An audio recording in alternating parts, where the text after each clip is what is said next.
자, 전립선이 커졌다라고 하는 거는 이름으로는 알만한데 여러분들 전립선이 우리 몸에 어디 있는지 아시겠습니까?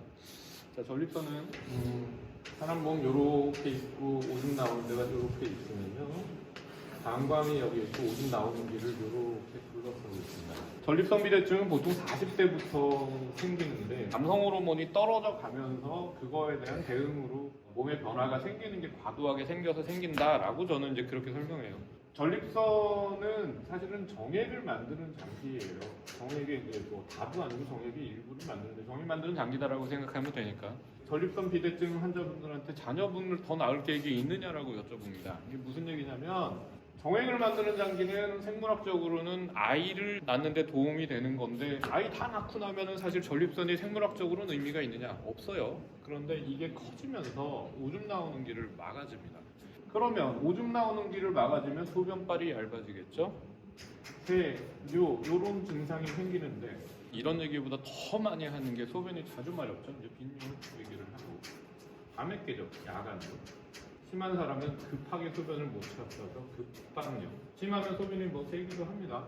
자, 이런 증상을 더 많이 호소를 한다면 그 다음에 이런 오줌발이 얇아지고, 더 심하면 이제 아주 소변을 못 보는 요폐라는 게 생겨요. 네, 이렇게 되는데 이게 이제 왜 생기냐라는 거예요. 이걸 옆으로 그려보면요, 방광이 이렇게 있고 오줌 나가는 길이 이렇게쯤 나갑니다. 이렇게 좀 꺾여서 나가고, 전립선은 여길 이렇게 막고 있어요. 뼈가 이렇게 하나 가리고 있고, 항문이 요쯤 이렇게 지나가고, 여기 이제 꼬리뼈가 이렇게 있습니다. 이게 사람 몸인데, 요 오줌이 나가는 길을 갖다가 잘라서 본다. 내시경으로 이렇게 볼 일이 있으면 여기가 어떻게 되냐면, 이렇게 보이는 거에 전립선 비대가 없는 사람은, 젊은 분들 볼 일이 있으면 요 밖에 이렇게 돼 있고 밑에쯤에 이렇게 돼 있는 살이 이렇게쯤 보여서 방광이 이렇게 보여야 되는데, 이게 커지게 되면은 여기를 이렇게 커지고 이렇게 커지고 이렇게 커져 나가면서 여기를 이렇게 붓게 만들고 뒤에 있는 살도 이렇게 올라가서 막아버린다. 그래서 이게 좁아집니다. 좁아지면 어떠냐? 우리가 운동을 많이 하면은 근육도 커지고 좋은데, 실제로 그런 운동을 그 근육이 이겨내지 못할 만큼 하면 어떻게 되냐면 골병이 들어요. 자, 40대부터 전립선이 커지기 시작을 해서 방광이 한번 소변을 볼 때 이 막고 있는 걸 이겨내느라 자꾸 힘을 더 주게 만들어 버립니다. 이 방광이 100살까지 사라지면서 이거를 쉽게 이겨낼 만큼 아주 두꺼운 근육으로 만들어지고 여유가 있으면 절대로 이런 일이 안 생기는데, 이게 하루에 몇 번씩 소변 보는 게 점점 쌓여가는 데다가 나이가 들수록 이게 점점 커져 나가다 보니까 이 근육의 부하가 점점 더 많이 걸리게 돼요. 운동을 많이 하고 이런 게 아파지는 때 어떻게 되느냐, 그냥 좀 묵직한 게 지나가다가 어느 순간에 몸에 경련이 생기고 가만히 있어도 뭐 떨리고 이런 현상이 생기죠. 근데 방광이 굉장히 민감한 장기이기 때문에 그런 현상들이 생겨오면서 소변이 마렵다라 그러면 참아지는 거에 문제가 생깁니다. 그래서 자주 마렵고 밤에 깨고 급한 일들이 점점 생겨오는 겁니다. 전립선 비대증은 전립선이라는 게 커지면서 생기는 증상인데, 문제는 어디에 문제가 생기느냐? 방광의 기능의 문제를 일으켜요. 자, 전립선 비대는 방광의 노화를 막는 거고, 장기적으로. 그래서 증상이 나타나기 전에도 치료를 하는 게 좋다라고 얘기를 합니다. 그러니까 방광의 기능을 보호하기 위한 치료를 하는 거다라고 얘기를 하고, 제가 설명을 할 때는 어떠냐면, 자, 제가 지금 40대인데 몸이 지금 90kg예요. 누가 봐도 살을 빼야 되죠. 왜 빼야 되냐? 여러 가지 이유가 있겠지만, 이제 이 무릎이 상하는 거를 막기 위해서 살을 빼라. 그럼 제가 지금 무릎이 아픕니까? 안 아프단 말이에요. 하지만 살 빼면 나중에 덜 아파질 거는 알아요.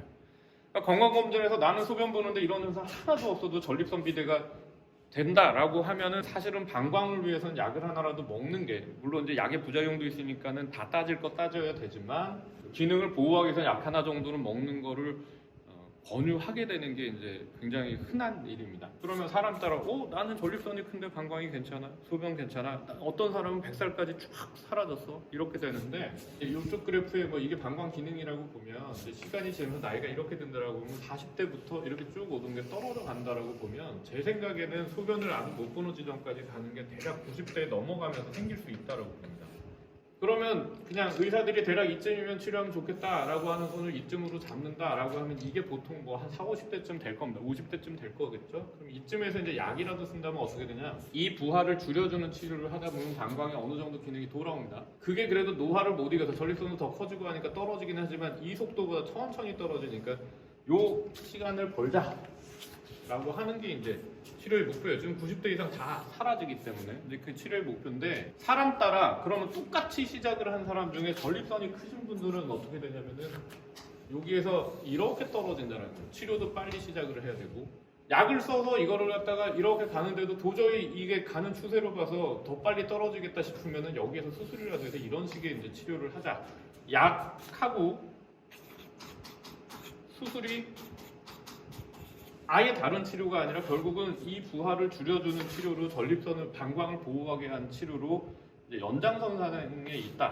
보통 이제 그래서 약을 쓰다가 수술하는 경우가 많은데 이건 이제 사람 따라 조금 다릅니다. 그러면 이 특이한 경우들이 있어요. 방광 기능이 젊었을 때부터 엄청 좋아요. 오줌빨도 좋고 이런 참아지는 것도 좋은데 전립선은 크다. 그래서 이렇게 가도 딴 사람처럼 떨어지는 사람도 있고 제일 이제 안 좋은 사람은 방광 기능 약한데 전립선도 크고 해가지고 이렇게 떨어지면 생각보다 젊은 나이에도 수술이라도 해야 되는 이 시간을 벌어야 되는 사람이 생기는 거라 개인차가 생기는 건데 방광 기능을 보호하는 치료다. 그러니까 현재 증상만으로 생각할 문제가 아니라 이런 치료를 미리 생각할 수 있다라는 거 하고 증상은 그런 이유로 인해서 소변빨이 약해지는 것보다 이런 증상들이 먼저 나타나고 이렇게 나타난다. 이렇게 생각하시면 됩니다.